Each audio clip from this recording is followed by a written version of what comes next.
नमस्कार, बहुत बहुत स्वागत है आप सभी का। यह वक्त हुआ है 5 का प्रहार का। मैं रविंद्र सिंह आपके साथ और आज का मुद्दा है मुलाकात हुई, क्या बात हुई। दरअसल मुख्यमंत्री भजनलाल शर्मा की रविवार को पूर्व मुख्यमंत्री वसुंधरा राजे से मुलाकात हुई और इस मुलाकात को लेकर कोई भी जानकारी दोनों पक्षों की तरफ से नहीं दी गई, लेकिन सूत्रों के अनुसार मुलाकात में आगामी बजट सत्र को लेकर चर्चा हुई है। आपको बता दें कि 6 महीने में यह दूसरी बार है जब सीएम भजनलाल ने वसुंधरा राजे के आवास पर पहुंचकर उनसे मुलाकात की। इससे पहले सीएम भजनलाल शर्मा ने 26 जनवरी को राजे से उनके आवास पर जाकर मुलाकात की थी। सीएम भजनलाल रविवार को वसुंधरा राजे के 13 सिविल लाइंस आवास पर पहुंचे, जहां पर मुख्यमंत्री भजनलाल शर्मा और वसुंधरा राजे के बीच 1 घंटे तक मंत्रणा चली। बजट से पहले भजनलाल और राजे की मुलाकात के कई तरह के मायने निकाले जा रहे हैं। चर्चा इसी पर करेंगे, पहले एक रिपोर्ट देख लेते हैं।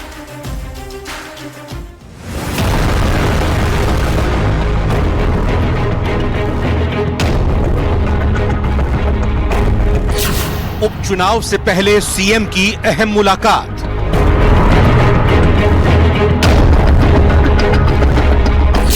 सीएम भजनलाल की वसुंधरा राजे के साथ बैठक।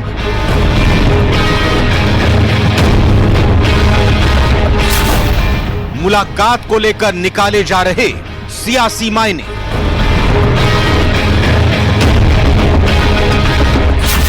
बजट पर हुई चर्चा या उपचुनाव को लेकर रणनीति।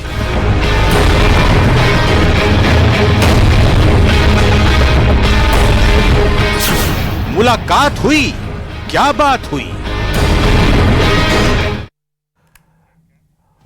और जो खास मेहमान जुड़े हैं एक एक करके परिचय कराते हैं, फिर उनसे चर्चा की शुरुआत करते हैं। पंकज मीणा जी बीजेपी से हैं, बहुत बहुत स्वागत है पंकज जी आपका। राजकुमार शर्मा जी कांग्रेस से हैं, राजकुमार जी आपका स्वागत। वरिष्ठ पत्रकार के तौर पर डॉक्टर मिथिलेश जैमिनी हमारे साथ जुड़ चुके हैं।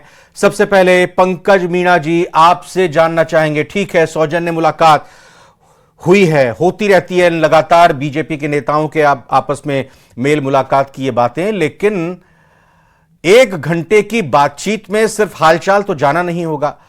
प्रदेश की जनता को जो जानना जरूरी है और प्रदेश की जनता के लिए जो जानना जरूरी है, थोड़ा रोशनी डालेंगे कि आखिर बातचीत क्या हुई। देखिए, मैं ये समझता हूँ ये बहुत एक अच्छी परंपरा है कि जब आगामी बजट की घोषणा होने वाली हो और बजट के समय वर्तमान सीएम अपने पूर्व सीएम, और पूर्व सीएम ही नहीं कहना चाहिए उनको, 2 बार सीएम रही हुई आज की तारीख में पार्टी के राष्ट्रीय उपाध्यक्ष, जिनका एक अपना विजन रहा है राजस्थान के विकास को लेके, राजस्थान की तरक्की को लेके, ऐसे पूर्व सीएम से अगर मिलने जाते हैं वर्तमान सीएम, तो मुझे लगता है ये एक बहुत अच्छी परंपरा है। और इस बात के लिए वर्तमान सीएम आदरणीय भजनलाल जी को इस बात का साधुवाद देना चाहिए, धन्यवाद देना चाहिए कि उन्होंने ये एक अच्छी परंपरा और एक अच्छी मिसाल कायम की। और जहाँ तक बातचीत क्या हुई, बातचीत का तो बहुत सीधी सी बात है कि माननीय वसुंधरा जी को बहुत लंबा अनुभव है सरकार का, सरकार चलाने का, सदन का, बजट का, तो निश्चित रूप से इन सब चीज़ों को लेके एक समावेश करते हुए सब चीज़ों की बातचीत हुई होगी। तो मैं समझता हूँ कि इसको बहुत पॉजिटिव रूप में और एक अच्छी पहल के रूप में देखना चाहिए। तो ये भी जानकारी आपको लगी होगी कि बड़े अच्छे अच्छे सुझाव दिए होंगे वसुंधरा जी ने।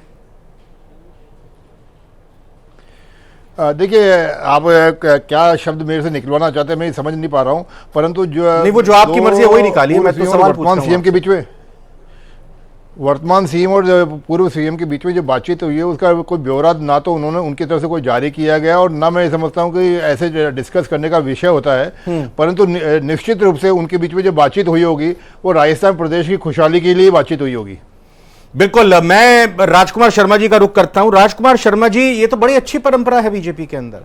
आपकी जब सरकार 5 साल की थी तो आपके उप मुख्यमंत्री या जब वो पूर्व उप मुख्यमंत्री हो गए हों सचिन पायलट, कभी इस तरह से आवास पर एक दूसरे के जाकर मेल मुलाकात, सौजन्य भेंट, चर्चा करना बजट पर या और राजनीतिक हलचलों को लेकर, ऐसी परंपरा हमने कांग्रेस में नहीं देखी। बिल्कुल रविंद्र जी, कांग्रेस में भी ये बहुत पुरानी परंपरा रही है। एक जमाने में इंदिरा गांधी जी हुआ करती थी, वाजपेयी साहब हुआ करते थे, तब हम सब एक दूसरे के घर जाकर के चाय थड़ियों में बैठ के चाय पिया करते थे, गप्पे शप्पे मारा करते थे। पूर्व मुख्यमंत्री अशोक गहलोत लगातार पूरे 5 साल तक पक्ष हो या विपक्ष हो वरिष्ठ नेताओं के घर जाके उनका हालचाल पूछते थे, सलाह मशुरा लगातार करते रहते थे। और उसी परंपरा के तहत पूर्व मुख्यमंत्री की से अशोक गहलोत जी से भी अभी भजनलाल जी कुछ दिन पहले मिलकर आए हैं और वसुंधरा राजे सिंधिया से भी मिलकर आए हैं, क्योंकि भजनलाल जी को इस बात का घमंड था कि मैं तो पर्ची से बन के आया हूं और मुझे तो किसके मिलने की जरूरत ही नहीं है। और आपने अभी देखा राजस्थान में एक बड़ा ब्याह निपटाया, पूरे हिंदुस्तान में निपटाया। बड़े ब्याह में तो इन्होंने बुआ जी को मनाया नहीं था, और बुआ जी को नहीं मनाया, उसका परिणाम आपने देखा कि 11 सीटें इनके हाथ से निकल गई।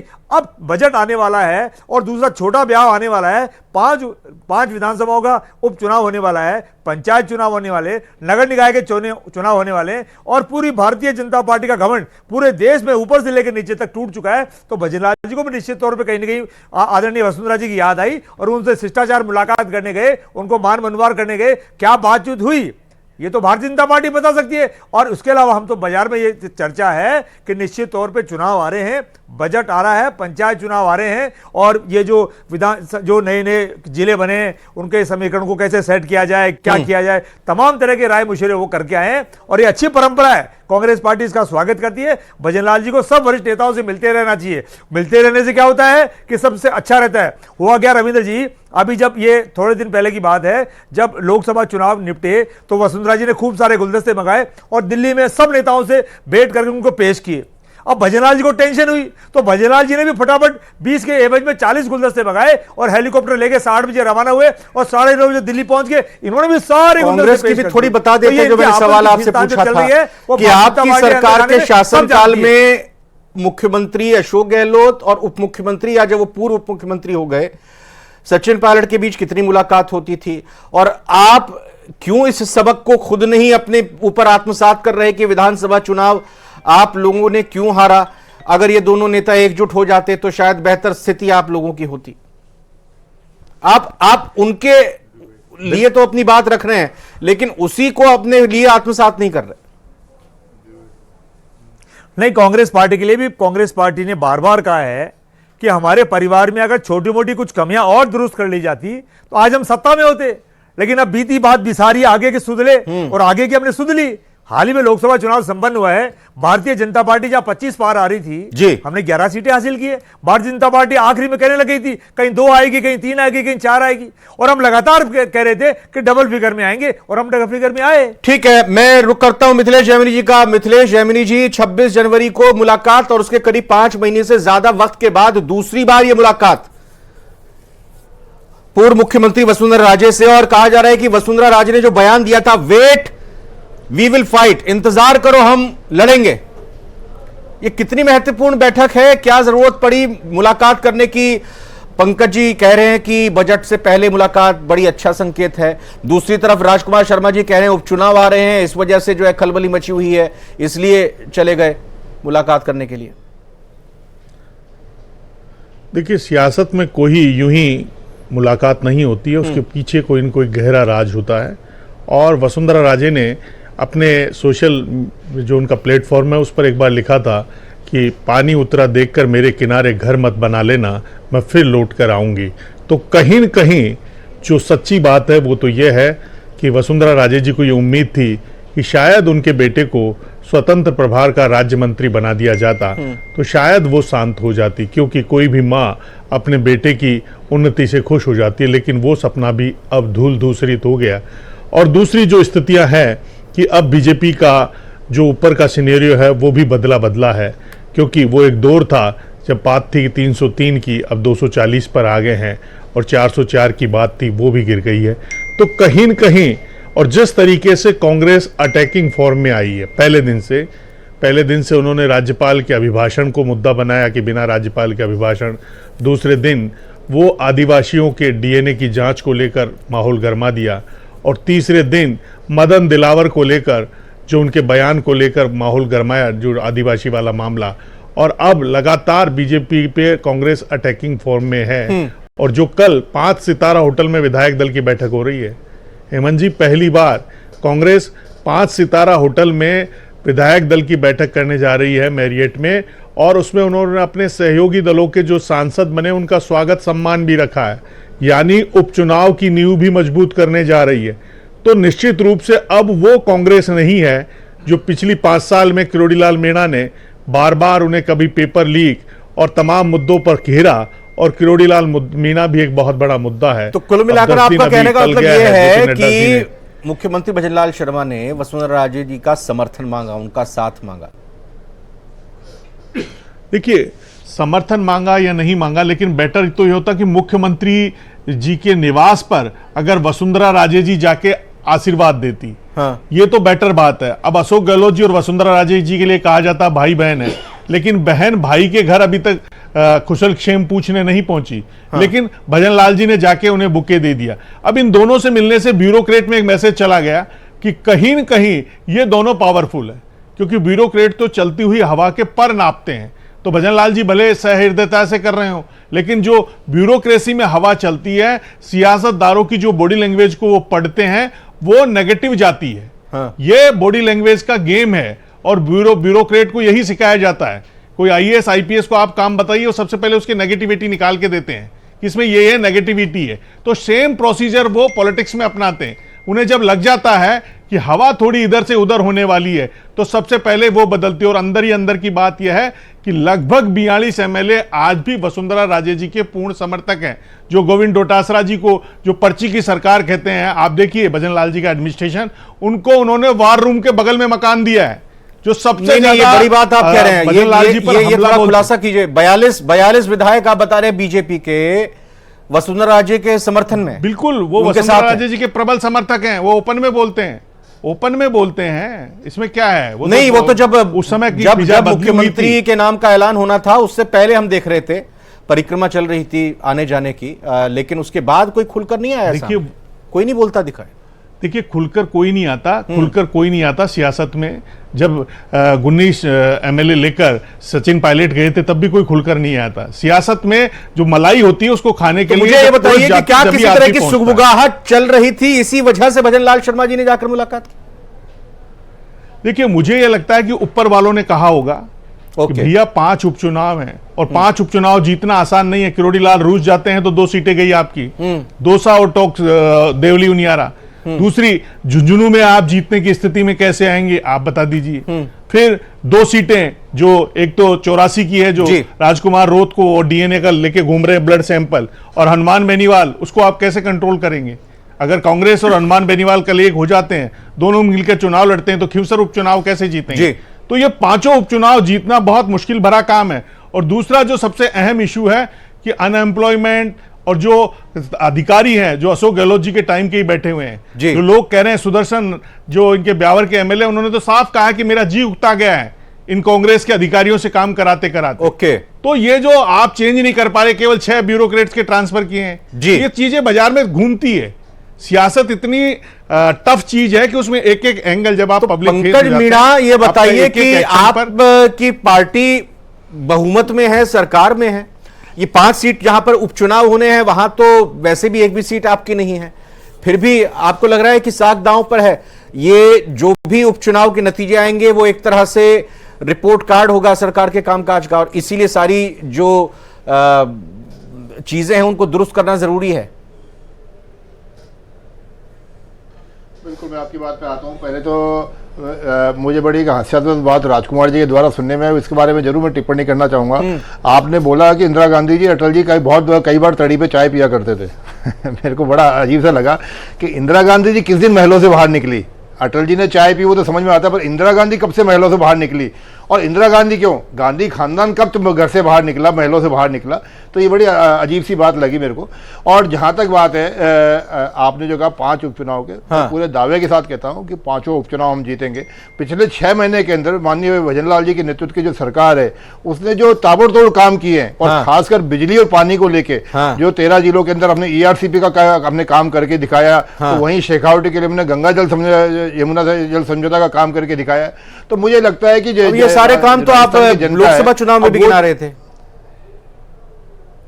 हाँ, लोकसभा चुनाव का अगर हम परिणाम देखे हैं तो भारतीय जनता पार्टी 14 सीटों को जीती है। अरे सर, क्या फिर आप उभर ही नहीं पा रहे हैं अभी उससे? आप कहां तो हैट्रिक लगाने वाले थे 25 की 25 सीटों में, बड़े संतोषी हैं आप लोग। देखिए नहीं, संतोषी का विषय नहीं है। आप संतोषी कह के मुझे प्रसन्न करने का मौका दे सकते हैं, परंतु बात यह है तो कि आप खुद ही हो रहे हैं, कह रहे हैं कि हमारी सीटें ज्यादा आई हैं कांग्रेस से। 2 बार आप लगातार सरकार बढ़ाना महत्वपूर्ण होता है और अब आपको 14 सीट हासिल करने के बाद भी खुशी हो रही है। नहीं, बिल्कुल सियासत के अंदर सरकार का होना महत्वपूर्ण होता है, और लगातार तीसरी बार प्रधानमंत्री मोदी जी के नेतृत्व में सरकार बनी है, सियासत में यह इंपॉर्टेंट होता है। हालांकि सियासत के बारे में भी जैमिनी जी कई सारी बातें बता रहे थे, परंतु मैं फिर भी ये कहूंगा कि सियासत में हर बात का सियासी मतलब नहीं निकालना चाहिए। अगर सहृदयता से और राजस्थान की तरक्की के लिए पूर्व मुख्यमंत्री और वर्तमान मुख्यमंत्री की मुलाकात हुई है, तो उसको निश्चित रूप से तो मतलब ये अब आप खुलकर स्वीकार कर रहे हैं, ये आप समझ में बीजेपी को आता हुआ दिखाई दे रहा है कि डबल इंजन की सरकार के साथ साथ पूर्व मुख्यमंत्री की मौजूदगी भी जरूरी है, वो भी अगर सक्रिय दिखाएं दे वो भी बहुत जरूरी है। वो कहीं ऐसा ना लगे ये बाहर लोगों को जाहिर ना हो कि किसी तरह की नाराजगी है उनको। तो ये मतलब अब आप लोगों को समझ में आ गया है। नहीं, इससे नकारा कब था रविंद्र जी? बड़ा अजीब सा नैरेटिव सेट किया जा रहा है। वसुंधरा जी हमारी लीडर है और सर्वमान्य लीडर है और राजस्थान की बहुत बड़ी लीडर है। बताएं मुझे, लोकसभा चुनाव में कहां जनता पार्टी उन्होंने प्रचार किया था? एक सीट को छोड़ दीजिए। देखिए, झालावाड़ किया कि नहीं किया कि उनके आंकड़े लेके बैठने का समय में जा चुका। नहीं, अरे आंकड़े क्या है सर? वसुंधरा जी जा चुका। झालावाड़ सीट के अलावा चुनाव प्रचार करने का सियासी कद को कोई भी हल्के में आंक नहीं सकता। माननीय वसुंधरा जी के अनुभव को कोई भी हल्के में आंक नहीं सकता। ये बात मैं पूरे दावे के साथ कहता हूं। और ये फिर मैं कह रहा हूं कि बहुत अच्छी परंपरा है कि वर्तमान मुख्यमंत्री पूर्व मुख्यमंत्री से मिलने जा रहे हैं और उनसे सियासी सलाह मशवरा कर रहे हैं। ये बहुत अच्छा तरीका है। मिथिलेश जी क्या वसुंधरा जी का अनुभव इतना है? हाँ मिथिलेश जी, क्या सिर्फ मुलाकात करने के बाद आपको लगता है बीजेपी तो नहीं मानेगी नहीं कि सारे गिले शिकवे दूर हो जाएंगे और जो अपेक्षा है पार्टी को वसुंधरा राजे से वो बिल्कुल उसी तरह से आगे बढ़कर काम करेंगे? आपको लगता है ये 1-2 मुलाकात से फर्क पड़ जाएगा? देखिए, जो जिस तरीके से बीजेपी में चेंजेज आ रहा है, आज ही देखिए एमपी में जो रामकिशन रावत गुर्जर है उनको कैबिनेट मिनिस्टर बनाया जो कांग्रेस से आए हैं। तो अब बीजेपी की पूरी पॉलिसी चेंज हो रही है और उपचुनाव जीतने के लिए अगर दौसा से किरोड़ीलाल मीणा के भाई, जिस तरीके से किरोड़ीलाल जी जिस दिन कहा जा रहा है कि उनका प्राकट उत्सव था जो निश्चिलानंद जी महाराज थे पुरी वाले महाराज का, तब उससे पहले कहीं न कहीं लोगों ने सोशल मीडिया पे लिखा बा मुलाइजा होशियार महारानी तशरीफ ला रही है और चंद पलों के बाद में ही किरोड़ीलाल जी ने अपना इस्तीफा दे दिया कि मेरा वजन उतर गया। तो वो एक बात इंपॉर्टेंट है कि क्या दौसा से अब उनके भाई जगमोहन मीणा को टिकट दिया जाएगा? क्या देवली उनियारा में, क्योंकि वो एक ट्रिक पॉइंट साबित हो सकता है, मीणों के वोट दिला सकते हैं, किसी गुजर को टिकट दिया जाए, इसमें सुखवीर जोनापुरिया को दिया जाए या बैसला जी की फैमिली में दिया जाए या किसको दिया जाए, इंपॉर्टेंट चीज है। और फिर अगर भजनलाल जी को उपचुनाव में कुछ अपनी टक्कर दिखानी है तो झुंझुनू सीट पर जितने भी जाट लीडर है, क्योंकि स्थानीय क्षत्रप खत्म हो गए हैं और कहीं न कहीं पहली बार के एमएलए हैं और पहली बार सीएम बने हैं, तो कहीं न कहीं जो लीडरशिप लोकल लेवल पर क्षत्रप पैदा होने चाहिए वो करना एक बड़ी चुनौती है। तो आप जितने भी जाट इनके पास लीडर है, मिनिस्टर है, चाहे कन्हैयालाल चौधरी चाहे खर्रा साहब, सबको कहें कि आप चुनाव जिता के लेके आएंगे। जैसे वसुंधरा राजे जी ने कर्नल सोनाराम को चुनाव लड़ाया था और उनको कहा था कि यहीं से आप इस्तीफा रख के जाइए, अगर जीत जाओ तो आपको शपथ वापस आके कार्यभार संभाल लेना, और अगर कर्नल सोनाराम हार जाए तो वहीं से अपने घर चले जाना, गाड़ी वहीं छोड़ देना। तो राज दंड से चलता है। लालू यादव ने कहा है राज केवल लिल्ली पिल्ली करने से नहीं चलता है, राज में एक लगना चाहिए कि राज है। लोगों की आंखों में, अफसरों की आंखों में डर होना चाहिए। हमने वसुंधरा राजे का वो दौर देखा है कि अफसर वीडियो कॉन्फ्रेंस में बेहोश हो जाया करते थे। तो वो एक डर पैदा करना बहुत जरूरी है, और वो डर जब तक पैदा नहीं होगा आप सारी सिचुएशन सुधर नहीं सकती। किस तरीके से प्राइवेट यूनिवर्सिटियों के हम खेल देख रहे हैं, तो लॉ एंड ऑर्डर की सिचुएशन भी धीरे धीरे डाउनफॉल आती जा रही है। ठीक है, आपके डेवलपमेंट के लिए आपको यह दिखाना पड़ेगा कि मैं विजनरी लीडर हूं, मेरा जो निर्णय ले लिया, आर पार, हार जीत ईश्वर के हाथ में है। मैं राजकुमार शर्मा जी के पास जवाब जरूर लूंगा जो मिथिलेश जी ने यहां पर उठाया। मिथिलेश जी ने जो बात रखी, राजकुमार जी इसका माफ कीजिएगा, पंकज जी इसका जवाब दीजिए। सरकार कैसे चलानी है, किस तरह से काम करना है ये बहुत ज़रूरी है और एक ब्यूरोक्रेसी में डर होना बेहद ज़रूरी है। नहीं, देखिए, ये जेमिनी जी का मानना हो सकता है और मैं इस बात को, इनकी बात को सही या गलत है ठहराने का सर्टिफिकेट भी इशू नहीं करूंगा, परंतु अगर पिछले 6 महीने के अनुभव को देखा जाए, ठीक है, तो मैं ये समझता हूं कि जितने महत्वपूर्ण काम हुए हैं पिछले 6 महीने के अंदर, वो किसी एक मुख्यमंत्री द्वारा, जो पहली बार मुख्यमंत्री बने हैं, उनके द्वारा किए गए कामों का एक मिसाल है। और माइलस्टोन में ये कहता हूं कि क्या पिछले 30 साल के अंदर किसी मुख्यमंत्री ने क्यों नहीं सोचा कि यमुना जल समझौता होना चाहिए और तीन जो हमारे जिले हैं जो बिल्कुल पानी के पीने के लिए तरसते हैं, उनको पानी मिलना चाहिए। तो राजकुमार जी, आपने पहले भी सुना, जब मैंने पहले सवाल किया था पंकज जी से, उनका कहना है कि 5 सीटें उपचुनाव की हम जीतने वाले हैं, और अब तो वसुंधरा जी से मुलाकात हो गई है। रविंद्र जी, रस्सी जल गई, बल ले गया भारतीय जनता पार्टी का। हिंदुस्तान के देवतुल्य मतदाताओं ने पूरे हिंदुस्तान में इनकी रस्सी जला दी, लेकिन बल इनका किसी का भी नहीं गया है। लेकिन आप निश्चिंत रहें, कांग्रेस पार्टी 5 के 5 उपचुनाव और उसके बाद पंचायत के चुनाव और उसके बाद नगर निकाय के चुनाव होंगे। कांग्रेस पार्टी अपने गठबंधन को लेके भारतीय जनता पार्टी को बेहतर तरीके से शिकस्त देती हुई नजर आएगी। आपके चैनल पे मैं कह सकता हूं, हमारे मंडल अध्यक्ष, जिला अध्यक्ष, ब्लॉक अध्यक्ष गोविंद सिंह डोटासरा जी के नेतृत्व में हम भारतीय जनता पार्टी को पुनः शिकस्त देंगे, इस बात का मुझे पूरा भरोसा है। लेकिन राजकुमार जी, इस बात को आपने पहले चर्चा में खुद स्वीकार किया कि वसुंधरा राजे को ध्यान नहीं दिया बीजेपी ने, और देख लिया अपना हश्र क्या लोकसभा चुनाव में हुआ। लेकिन अब तो मेल मुलाकात हो गई है और वसुंधरा राजे अगर मैदान में आ गया, नहीं, आपने खुद माना कि वसुंधरा राजे की मौजूदगी से कांग्रेस भी घबराती है, और अगर वो पूरी तरह से खुलकर साथ में आ गई, मैदान में आ गई, तो फिर 5 सीट जीतने की जो बात कर रहे हैं उसमें 5 सीटें तो नहीं, लेकिन कुछ ना कुछ उलटफेर हो सकता है।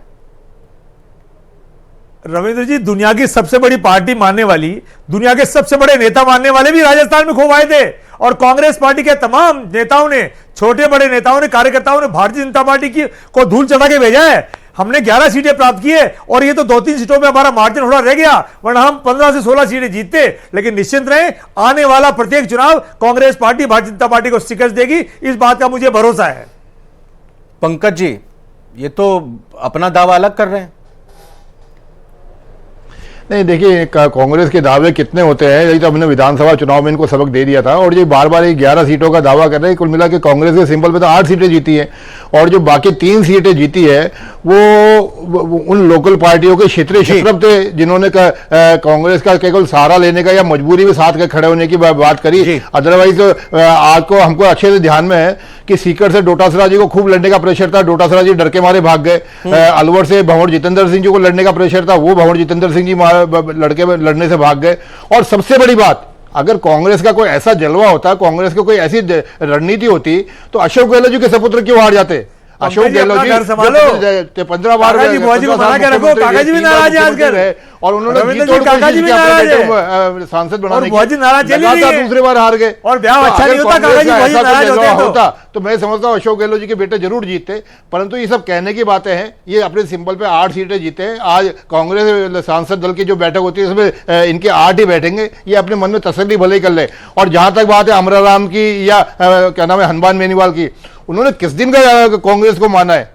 वो आज तक भी, हनुमान बेनीवाल तो आज भी कांग्रेस को जूते की नोक पे रखते हैं। तो ये सब इनको दिलासा देने के लिए और टीवी पे बड़बड़ाने के लिए ये विषय अच्छे हैं। बाकी कांग्रेस ना तो 11 सीटें जीती है और ना ही कहीं ना कहीं जो कह रहे हैं हमारा आपसे एक जानना चाहूंगा जवाब इस बात का कि वसुंधरा राजे जी से मुलाकात करके उनका समर्थन जाहिर तौर पर मांगा होगा, अपेक्षा होगी कि वो खुलकर पूरी तरह से अपना योगदान दें, लेकिन साथ ही साथ अब चूंकि आपने चर्चा में पहले भी कहा कि ये मानकर चल रही थी या फिर ये उम्मीद थी कि उनके बेटे को मंत्री केंद्र में बनाया जाएगा, लेकिन अब क्या अपेक्षा हो सकती है वसुंधरा राजे को सरकार से, पार्टी से? देखिए, वसुंधरा राजे जी को कोई अपेक्षा होगी ऐसा नहीं। वसुंधरा राजे तो खुद ही कहती है कि हमारी मां ने इस पार्टी को खड़ा किया है, तो वो तो एक तरीके से कंपनी में पार्टनरशिप डील है उनकी, तो पीपीपी मोड पे है तो अगर माना जाए तो। लेकिन जो सच्चाई यह है कि बीजेपी के लिए सबसे कंफर्ट जोन ये था कि वसुंधरा जी को सीएम बना देते, लेकिन बिना वसुंधरा जी के 115 सीटें आई थी तो उन्होंने नए जो पहली बार के एमएलए बने भजन लाल जी को सीएम बना दिया। अब इनके जितने भी वर्क हुए उनका रिजल्ट आ गया। भाई यमुना जल समझौता हुआ, अब झुंझुनू हार गए, चूरू हार गए, सीकर हार गए, ईआरसीपी की बात करते हैं, अब धौलपुर हार गए, भरतपुर हार गए, टोंक सवाई माधोपुर हार गए, दौसा हार गए। अच्छा। तो ये जो इंपॉर्टेंट चीज है कि भजनलाल जी के पास जो टीम है वो काम को गिना नहीं पाई। उनका जो मार्केटिंग की जो टीम है वो पुअर है, और उसी का रिजल्ट है कि आपने इतने अच्छे काम किए लेकिन पब्लिक में आप ले जा नहीं पाए। तो कहीं न कहीं वो एक्सपीरियंस की कमी या उनके आसपास जो लोग हैं, और बिल्कुल इसमें कोई बुराई भी नहीं है कि अगर आप अपने वरिष्ठों से, चाहे वो किसी भी क्षेत्र में हो, उनके तजुर्बे को, उनके ज्ञान को आप सर माथे पर ले उनसे समझें। ठीक है, लेकिन बिल्कुल मैं समाप्त करता हूं 5 के प्रहार की इस चर्चा को। लेकिन वेट वी विल फाइट, ये जो बात कही गई थी, इसके क्या मायने हैं? क्योंकि हमने पिछले दिनों देखा था कि जब किरोड़ीलाल मीणा की तरफ से रघुकुल रीत सदा चली आई, प्राण जाए पर वचन ना जाए, और उन्होंने इस्तीफा दे दिया था। अब वसुंधरा राजे का ये बयान कि वेट वी विल फाइट, अब किससे फाइट उनको करनी है ये देखना जरूरी होगा। लेकिन मुलाकात इस तरह की होती रहनी चाहिए। सभी मेहमानों का बहुत बहुत धन्यवाद। 5 का प्रहार में आज